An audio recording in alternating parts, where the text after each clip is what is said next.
people who are excluded from financial systems, that is empowered. They're unplugged from the possibilities of being able to develop and grow. Roughly 50% of the world's population is cut off from access to formal financial services. Being financially excluded today is almost like being locked out of citizenship in the 21st century. It's not just about having a bank account and not having a bank account. It's about having financial tools that work. It means you condemn people to their status quo because we are not included in the financial system. You are denied the opportunity of ever realizing your dreams, and that perpetually condemns generation after generation to poverty. People who don't have access to traditional financial services conduct their lives with cash. They pay in cash, they receive cash, and they have to manage that cash, and it is fundamentally risky and inconvenient. If financial inclusion can lessen poverty and can lessen vulnerability, then we just simply have a population who's going to be more productive.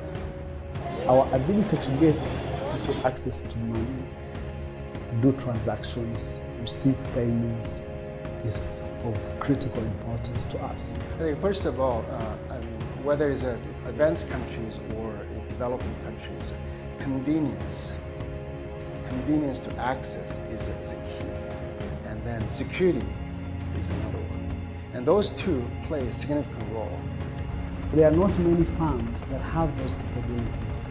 A company like Visa have already time-tested platforms. They understand the technology, they understand the mechanism and all the intricacies. So scaling up first will be very important.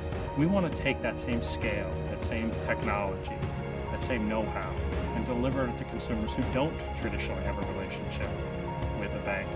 If we can take those same benefits, we have an opportunity to drive real value. We have to start with what is Visa. Visa has always been the best way to pay and be paid. What goes unsaid there is for everyone.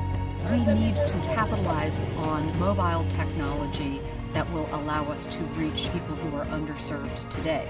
Mobiles is such a catalyst because if you look at the one asset that most consumers have, it's a mobile phone. The concept that financial services were a preserve of the privileged few that were educated, mobile technology and electronic financial services are changing all that. I think right now, the mobile banking market reminds me of 50 years of card market.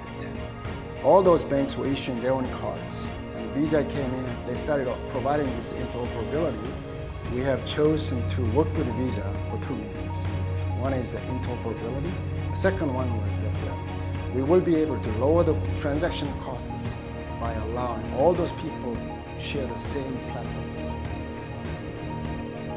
Everyone has the right to have access to payment devices and financial services that are secure and convenient and reliable, and that shouldn't be dependent upon where they live or how much they make or what they do.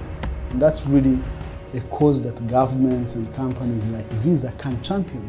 So if we can have financial inclusion for as many people as possible, then you have this dream being realized.